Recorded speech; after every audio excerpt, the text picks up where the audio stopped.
Two men walked into the rainforest. Moments before, the forest had been alive, but now all was quiet as the creatures watched the two men and wondered why they had come. The larger man stopped and pointed to the great kapok tree. Then he left. The smaller man took an axe he carried and struck the trunk of the tree. Whack, whack, whack, the sound rang through the forest. The wood of the tree was very hard. Chop, chop, chop. The man wiped off the sweat what ran down his face and neck. Whack, chop, whack, chop. Soon the man grew tired. He sat down to rest at the foot of the great kapok tree. Before he knew it, the heat of the hum of the forest had lulled him to sleep. A broken squid that lived in the kapok tree. He slithered down its trunk very close to the man and hissed in his ear. Senor, this is a tree of miracles. It is home where generations of my ancestors have lived. Do not chop it down. A bee buzzed into the sleeping man's ear. Senor, my hive is in this kapok tree, and I fly from tree to tree and flower to flower, collecting pollen. In this way, I pollinate the trees and flowers throughout the rainforest. You see, all living things depend on one another. A troop of monkeys scampered down and chattered to the sleeping man. Senor, we have seen the ways of man. You chop down one tree, then come back for another and another. The roots of these great trees will wither and die, and there will be nothing left to hold the earth in place. Will the heavy rains come, the soil will be washed away, and the forest will become a desert.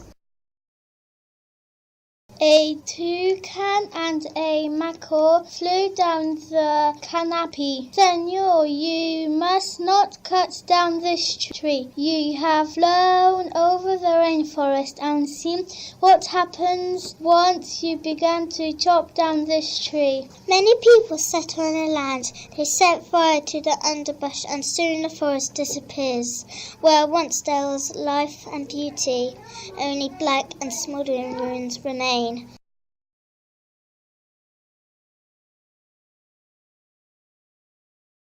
A bright and small tree frog crawled along to the man's ear. Senor, a ruined rainforest means many ruined lives. You will leave many of us homeless if you chop down this kapok tree.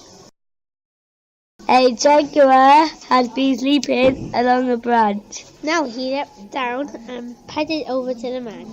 Senor, the kapok tree is for many birds and animals. If you cut it down, where will I find my dinner? 40 porcupines swung down and whispered to the man. Senor, do you know what we animals need in order to live? Oxygen. And Senor, do you know what trees produce? Oxygen. If you cut down the forests, you will destroy that which gives us all life. Several anteaters climbed down and said to the sleeping man, Senor, you are chopping down this tree with no thought for the future, and surely you know what happens tomorrow depends on what you do today. The big man tells you to chop down a beautiful tree. He does not think of his own children who tomorrow will live in a world without trees.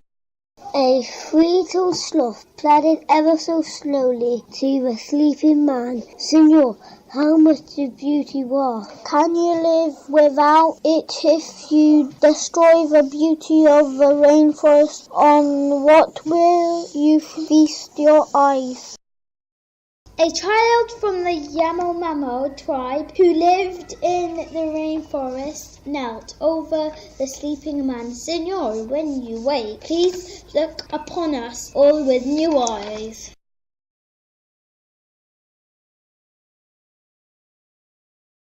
The man woke with a start. Before him stood the rainforest. Child and all around him started. Were the creatures who depended on the great kapok tree. What wondrous and rare animals they were. he hated. Then he dropped his axe and walked out for the rainforest.